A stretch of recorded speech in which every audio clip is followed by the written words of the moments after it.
This conference will now be recorded. Hi, my name is Brian Weaver, and I'm the VP of Sales at NSA. And I'd like to welcome everybody attending today's session. It's our NSA Professional Services webinar number 51 with Epicube. It's entitled The Four Myths of Sabotaging Pricing Optimization. And our speaker today is Brian Friedel. And if we advance the slide there, Brian. So Brian's got 24 years in distribution, and Brian and I have worked together for quite a period of time. Brian also brings a unique perspective as a client as well. So he understands from the client's perspective kind of what we're looking at. And I think you'll be impressed with some of the ROI examples that we're going to have in this particular presentation. But with that, Brian, I'll turn it over to you. Awesome. Thank you, Brian. I appreciate that. It's great to be here. Yeah, Brian Weaver mentioned we've got a long history. I think we're going on 7 years now there, Mr. Weaver.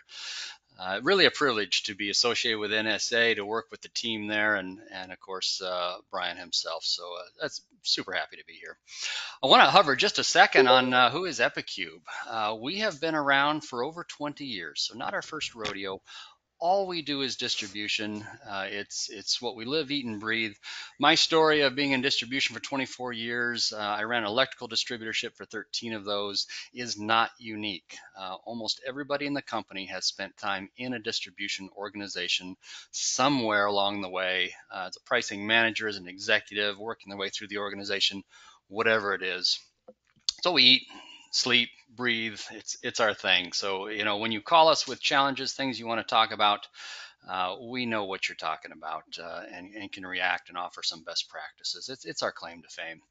Then this webinar today is about the conversations we've had over the years and things that we've found, and the way that many distributors approach pricing. And we want to take a minute and just talk through that, because some of them are not getting you all that you could have, and that's really the point here. So let's jump in. We've got four myths, so we're going to talk through.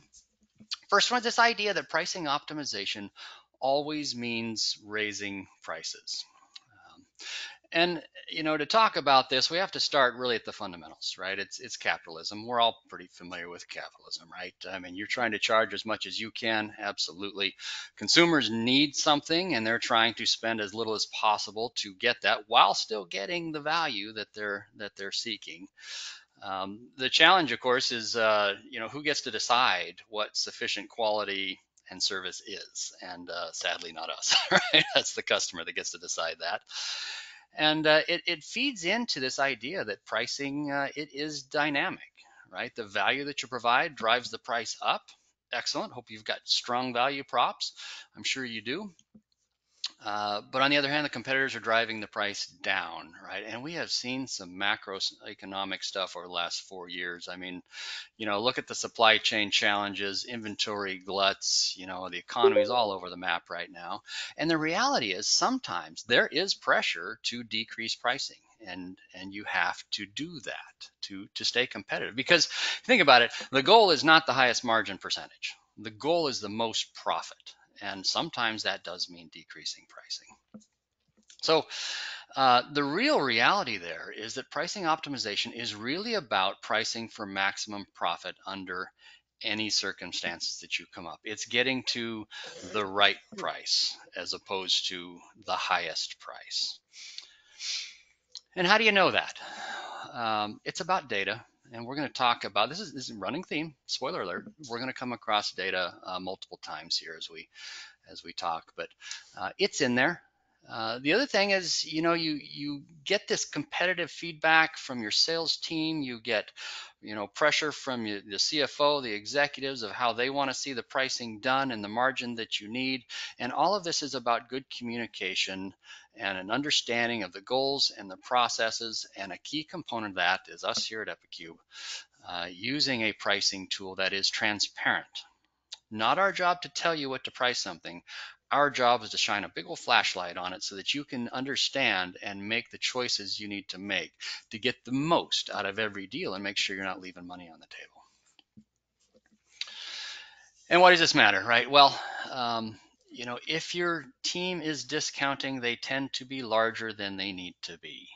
I call this the rule of fives. It seems like every salesperson, and myself included, will discount or mark things up on the fives, 5, 10, 15, 20%, whatever the case may be. Newsflash, world's not that simple, right? It's not that straightforward. The right price is probably 12.3%, whatever the case may be. Knowing that up front is so huge in terms of not giving away extra money. It's also customer goodwill, right? If there's downward pressure or whatever the right price needs to be, if the customer always has to beat you up for it, always has to complain, that's going to be a challenge for you. And so we want to get to that right price that gives you the most profit possible without giving away extra money. And having the right price the first time in the computer is going to give your sales team the confidence to say no when appropriate. Hard to do when you don't have more information. And of course, the whole goal, let's keep those good customers. So we want to make sure we're hitting the right price. It is not necessarily raising price. Okay. Number 2, segmentation on sales volume is good enough. Otherwise, it gets too complicated. So this is one we see a lot of. People who are doing segmentation are doing it almost always on volume. And if anybody's ever tried to do that, figure out who your best customers are, it's a massive amount of spreadsheets. There's a lot of factors that go into it. How do you weight this? How do you weight that? I mean, depending upon your perspective, it gets very difficult to understand, who your best customers really are that you're trying to attract. And you want to make sure you're doing that. Right? Pricing is one of the ways that you communicate with your customers. You want to attract the ones that you want. You want to, balance the quote unquote undesirable ones by making sure you're getting top dollar from them. And the question is, how do you know the difference? How do you know which is which? There's a lot of factors that can go into it. These are the factors that we take into account. We kind of organize them into 3 major areas. Buying power is all about market share, right? It's and profitability, of course, that's where it makes the world go around. That's the money coming in. We also look very hard at cost to serve, and each of these factors we pull out of your ERP so that we can analyze it and understand what's going on. And the question at the bottom of the slide here, I think, is a bigger question than most people realize. Who are the best customers for you today? Because businesses go through different cycles, and it's important to be able to understand who you're trying to attract at different times.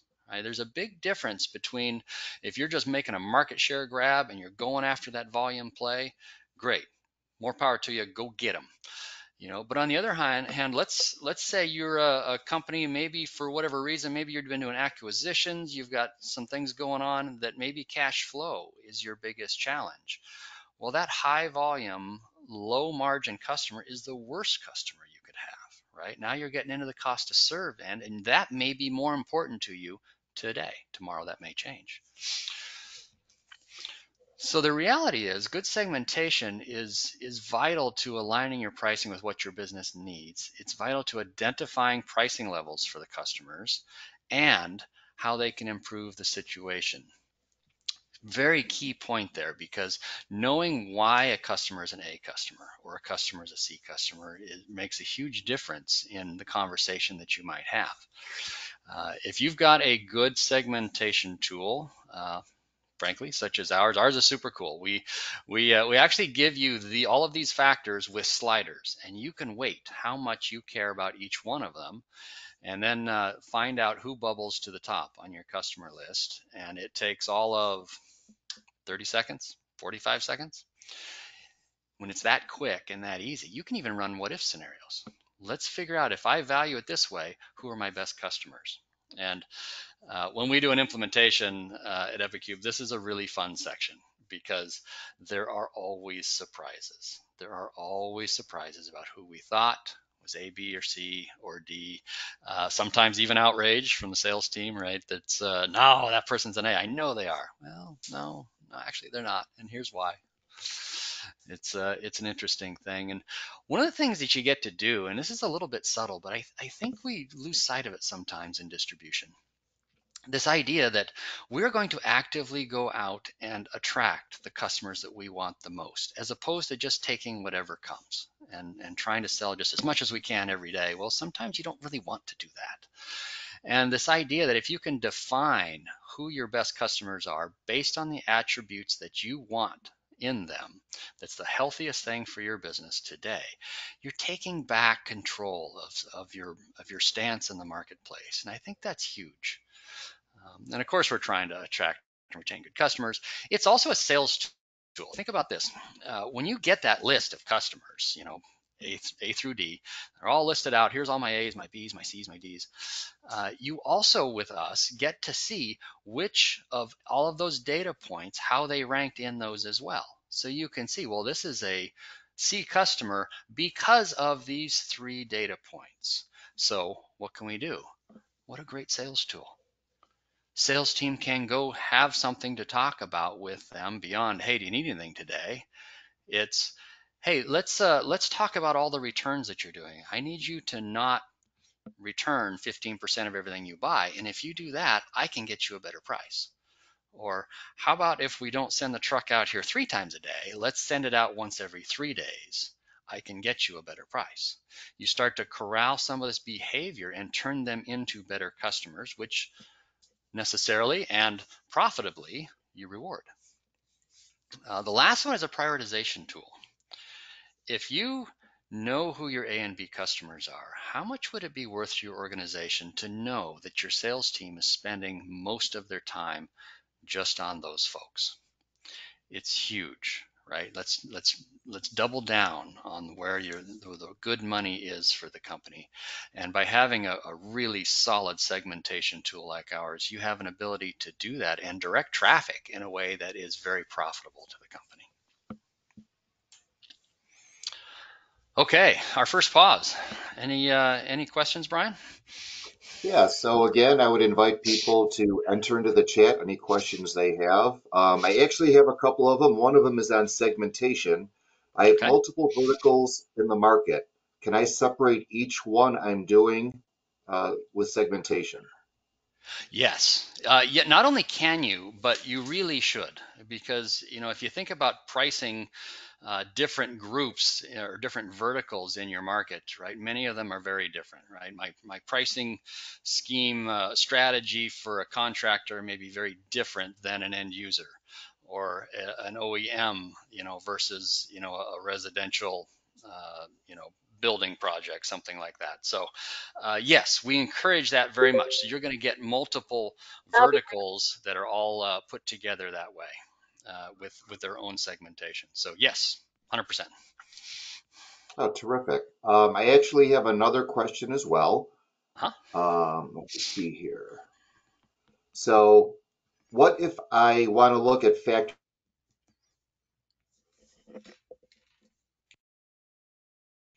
other than those that you the determining cost to? Yes, super easy. So 2 ways you can do that with the Epicube pricing optimization software. The first way is if it's in the ERP, if you're keeping track of whatever this factor is in the ERP and it's associated with each customer, we can pull it out of that. A very simple thing for us to grab that data and bring it into the tool. The second way, you may be keeping track of something off to the side and on a spreadsheet. If you have it in a spreadsheet, a CSV file of some sort, we can upload that directly into the tool and incorporate it just like the rest with a slider. You can weight it and decide how you want to use it to make your decisions. So absolutely, we can do that. Great question. Excellent. Well, it also shows a lot of flexibility you have to really tailor this to the client. All At about this point, visibility, Brian. that's all the questions I have. I'll let you continue on. All right. Well, let's look at myth number 3. Pricing customers individual leads to greater loyalty and profits. And what we're talking about here is a choice to say, hey, I'm going to give you a discount right here with the idea that you're going to buy more from me. You get better loyalty and more profit. I'm going to look at those separately. Let's look at loyalty and then we're going to look at profit because I think they're both worth a little investigation here. First one is just some basic stuff about loyalty, right? Customers in general, they don't want to shop. It's a pain, right? It's unknown. It's a risk to move business somewhere else. Sometimes if mistakes are made, that there may be some concrete reasons to do so. But just in general, they don't want to. It takes time. And let's face it, to really do it right, it takes a lot of time because, and we've all probably done this, right? When a competitor's customer comes into the shop and asks us for one price, what do, right? Lowball the hell out of it, right? You try to pull those people in, and they know that. So it takes time to actually do enough pricing checks and investigation and conversation and negotiation to really do that. They don't want to mess with that if they don't have to. It's just much easier to stay where they are. And there's been a lot of studies done out here on this. Jump on the internet if you care to, if you want to do some more exploration on your own. But the main factors that really affect and inspire loyalty, price isn't in there. I mean, you can't be stupid with your price, but it's not the point of loyalty, right? It's a lot of the things that you might expect, especially if you stop and think about your own behavior. Buying practices that you do. Who are you loyal to, and why? It lands in these areas here that are on the screen as opposed to just about price. And I really love this quote. I had to drop it in here, but customer loyalty often results in other secondary benefits to the firm, such as brand advocacy, direct referrals, and price insensitivity. So not only does loyalty not depend on pricing, but if you have loyalty, the pricing matters a whole lot less. Something to keep in mind. All right, so that's the first half. Now let's talk about the profitability piece itself. This is a little tool, a little calculator that we created here at Epicube. And we're trying to dispel and educate people on this idea that I'm going to discount myself into more profit. So here's how this works. And this is just a snapshot of it. This isn't a functioning model, but the blue ones are what you fill in. So fill in the sales, fill in the profit on it. The system, the calculator is going to calculate the original GP. And then let's put in the proposed GP after discount. Okay, so then what it's going to calculate is if you're going to get this same amount of profit, how much more do you have to sell at that margin? It's this is a simple calculator, right? But it's really slick and quick. And what you can find out, a 10% discount means you've got to have 40% more in sales to make up for it. Think about that, 40%. How often do you think that happens, that you can grab 40% more sales, particularly off of a transaction? Right? Very, very rarely can you make that kind of an impact. So what you're effectively doing by trying to be, a nice guy or trying to inspire more sales is you're just giving away money. So here's the thing: if I think every salesperson should play with this. I really do. And if you would like to have this for your organization, shoot me an email. My contact info is here, is at the end of the deck. We'll be sending out the recording of the deck and the deck, so you can look that up. But send me an email. I will send this to you. Use it. Send it around. It's very illuminating, the impact of discounting to your profit. So the reality is that loyalty is very rarely about pricing. And granted, sometimes it's communicated that way, but it's very rarely about that. And the idea of discounting yourself to more profit, not a good plan. It's really not.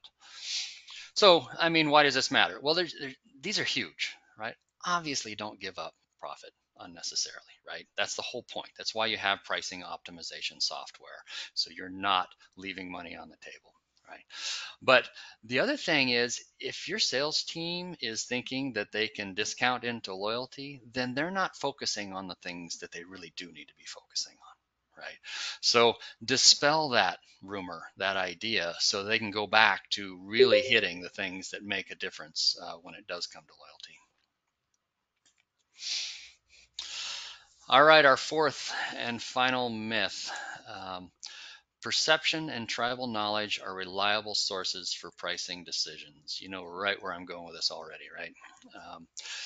Yeah. Okay, salespeople, any salespeople on here, put your seatbelt on. We're not really picking on you. It's just that we're going to pick on you a little. While people strive to make rational choices, human judgment is subject to cognitive limitations. These are the folks that study this stuff. And there's two things that really come in. And the first one's called heuristics, which is just a big fancy word for mental shortcuts that your brain takes. Because we have to save time and energy. And I'm going to say this again, but the, these are necessary things. These are not problems for us. They're just problems for us in this area. We as a human being, as a species, need to take these shortcuts, right? We face literally thousands of decisions a day. If we were to stop at every decision and lay out the pros, lay out the cons, make a little chart, figure out how to value this and value that, and then come up with a decision on what to have for breakfast, we will never get through the day, right? These are necessary things. The second one there, of course, is bias. We're all familiar with that, right? It's just an internal preference from some aspect of your history that inhibits our impartial judgment. These are prevalent. These exist in our everyday world all day long. There's actually 7 of them. Not going to take you all through that because this is about pricing, but 2 of them stand out. Right? The first one is called availability. And it's the idea that we're going to make decisions based on how easy it is to bring something to mind, usually the last time, for instance. Like this, let's imagine you're a counter person, right? You're on the counter, customer comes in, orders a part. You have sold that part 100 times in the last 2 weeks. Great. So when you go to price it though, which of those 100 times are you going to remember? The 95 times that you put it on there and it never came up again? Nope. You're going to remember the 5 times that somebody complained. Maybe vociferously, right? Maybe it was a scene, who knows? But the point is, those are the ones that stand out in your mind. So when you're deciding to put in that price the next time, which one do you remember? When it was a problem. These kind of little subtle things drive prices down over time. Second one is the effect heuristic, and this is about the fact that your allegedly impartial choice is still influenced by whatever emotion that an individual is experiencing at that moment. And there's a lot of them in sales. Salespeople often are emotional people, which brings us to the second piece of this. Most salespeople belong to the human race. Now, we can debate this. I get to make a little fun because I've been one and one today. But there's some things about the human race that are pretty true in salespeople in particular, right? There are emotional reasons and other reasons that really drive discounting behavior that is leaving money on the table. It is stopping us from getting the most profit we can get. First one's classic, right? Fear of losing the order all day long, right? But the second one too, it's avoidance of a tough conversation. How many of your sales staff have actually been trained how to handle an objection or a pricing conversation? How do you turn it into a negotiation? How do you collectively arrive at a good price that both sides feel about? It doesn't happen that often. If you have done that with your team, good on you. But for the most part, it's just a tough conversation they don't want to have. And so when somebody complains, oh, okay, here, let me fix that, right? Rather than actually engaging with them. And if you don't have confidence in your pricing matrix in the computer, and I can't tell you how many times I've heard that, the computer's always wrong. Oh, that data's not right. Then you're only getting one side of the story. You're getting one person, your customer over here who's complaining, and there's nothing on the other side to even that out. So what do? You discount, right? Because you don't have that confidence. The fifth one there, I think, is also a key thing. And by the way, this is a song lyric from the 70s. You get extra credit if you can tell me who the artist was in the song.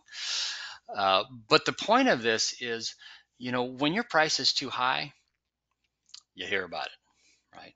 When your price is too low, nothing, right? The conversation where the customer says, you know what, I can't believe this is so low. You should charge me more for this, and it would be fine. I'd be happy to pay more, right? That conversation happens on the 12th of never. And so that also moves pricing down over time, right? Because the only feedback you get is when it's too high. And this is all passed along. right? How did somebody get trained? Well, they get trained from one of your veterans who have been doing this for 20 years, and they've got these habits, and they've made these choices, and they've got this, worked out. I always charge them 12% on this item, and I always get the order. Well, of course you do, because you could have charged 18, right? These are the things that go into pricing erosion over time. So what isn't affected by this? I told you we're going to come back to it, right? Data, right? Your data. This is how Epicube makes an impact in your organization, right? We use your data to understand these things and to point you to the right price and places where you can safely raise the price and get some of that profit back. So the reality is, human perceptions are flawed, and they are driven by emotion. And this is not an indictment of the human race. It's true, and it's that way for a good reason. It helps us function. That's all great. But the fact is, it's not ideally suited to making data choices around pricing. So why does it matter? I mean, right, stop leaving money on the table, right? That's the whole point. Also, though, when you're using data and you're pulling pricing from that and creating a viable and solid pricing matrix in your computer, so when the price comes up, it's the right one and it's believable, you've now empowered your salespeople to say no, perhaps, or to have a more engaged conversation and make them feel confident in being able to do that and hold the line if it's appropriate to do so. Right? It also simplifies training. Now, go with a computer unless these things occur, right? And there's really one main good reason to discount. You got competitive feedback. It's golden, right? So anyway, training is a lot easier because you're not training them to make pricing decisions on every single thing that comes across the desk, right? Because the computer is mostly right. And because you then don't have, 50 pricing managers, salespeople making choices based on their own internal movie, you spend a lot less time fixing the pricing choices that are made. So there we go. That was the kind of the meat of what I had for you today. But these 4 keys, if you can incorporate these into your company and make use of them, you can make a big impact to your profitability, the money that you might be leaving on the table, and upping your game for how that works out at your bottom line. So I've got a couple examples here for you, a couple of companies. They've both been anonymized because for some reason distributors don't typically put their name on the idea that they're using a pricing optimization software package. I guess customers aren't too excited about the idea of them using technology to get the most profit away from them that they can. So these are anonymized, but these are actually real numbers. So a little bit smaller company here at the beginning. They land in the 20 to 40 million range. After using Epicube, they netted an additional $374,000 in profit. By the way, this is year to date. These are current numbers and it's year to date. So this isn't even a full year. ROI on the cost of software, 9.8x. Okay, this is very typical for us. In fact, at Epicube, we have an internal goal to help every customer we have get to at least 10x ROI. And we take it very seriously. We keep track of it, and we're reaching out to you if we're seeing that you might be struggling in some way, whether it's software or cultural or best practices, whatever it is. We're going to help. And the difference that made it for this company in particular was the segmentation. It's implementing the segmentation so that each vertical group and A, B, C, and D inside of that is getting the relevant price for what they have done. It's value-based pricing, and it made a very significant impact here at this company.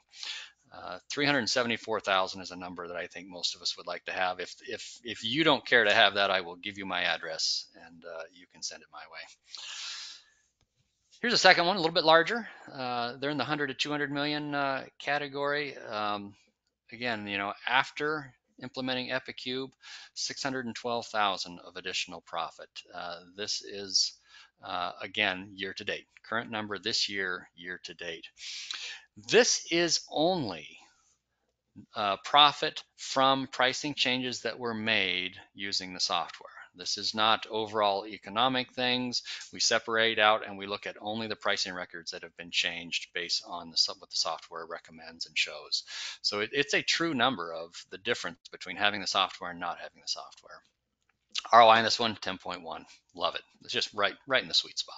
That's what we aim for. The difference on these folks was they created a really solid matrix, and the key to that is they got the sales team to really embrace it and just follow it. Just go with the data, set aside, the fears, the emotions, and go with what it shows you. And it was a huge impact, huge impact. So if you have recognized your company in any of the stuff we've talked about today, let's talk. Let's talk. There's stuff there that we can do. We can help you reclaim that profit back, put it in your pocket. End of the year in the software world is always when a lot of deals happen, we are preloading that. And the first 3 NSA clients that jump on board here at the end of the year, we are going to do free implementation. That's a $25,000 value. So we're serious. We would love to talk to you, make this happen for your organization. You can reach out to either Mr. Weaver or myself if you would like to chat some more. Happy to explore in a friendly, non-salesy way. Call me up. Let's talk through your situation. Let's talk about what we might be able to do to help with it. I guess we should see if there's any other questions that came up, Brian. Yeah, before we get to the questions, Brian, I would just like to thank you for that amazing offer that you've got out there. I would certainly encourage clients to take advantage of it. I do have a question. Okay. So the question is, your examples of those ROI numbers look great. How do I convince my sales team to defer to the new and improved matrix pricing? Yeah, there is a cultural component on this. It's a great question. And this happens all the time that you have to pay attention to this, the idea of behavior and how are you going to change behavior. Here's the key. The key is being transparent. There are other pricing solutions out there. In fact, most of them that are what I would say is a black box solution. You can take all your data, they dump into a big black box, they're going to turn the crank and it's going to spit out, and you literally just get a report and said, here, go charge this. The problem with that is how does your sales team rally behind those numbers? They don't know where they came from. They don't know what the goal is, how you're trying to accomplish it, where they arrived. And so you have massive problems with adoptions with that. Ours is just the opposite. We are very transparent. This is not us telling you what to price. It's the software showing you areas where you can raise the price and why. And we can show you the algorithm and the math behind it. And so by being transparent with the sales team, they get a chance to believe. And without that kind of visibility, it's very difficult to make long-term, cultural changes around that. So that's where we start. And I mentioned before, having a pricing committee, a group of people for feedback and to talk this stuff through. If you can, combine the visibility with the communication aspect, top down and bottom up, that, this company initiative, boy, it's gold. We see people getting, 15, 20 ROI on the software by really engaging the cultural side as well. Good question. Excellent. Well, thank you, Brian, for that. I don't see any other questions at the moment. I would just remind people that, please take advantage of that promotional offer. You can reach out to either Brian or myself, and we would love to be able to get us a call scheduled with you, kind of show you what this tool can mean for your company as well. And without any further questions, we can go ahead and give you back the remainder of the hour. Brian, I'd like to thank you again for your presentation today. My pleasure. And recall too, if you would like that profit calculator that I showed you, send one of us an email, and I'm happy to send that to you. It's a good thing for salespeople to play with and really understand how those numbers work. And other than that, Brian, thanks for having me. It's been great. You bet. Thank you, guys. Enjoy the rest of your day. And that's a wrap.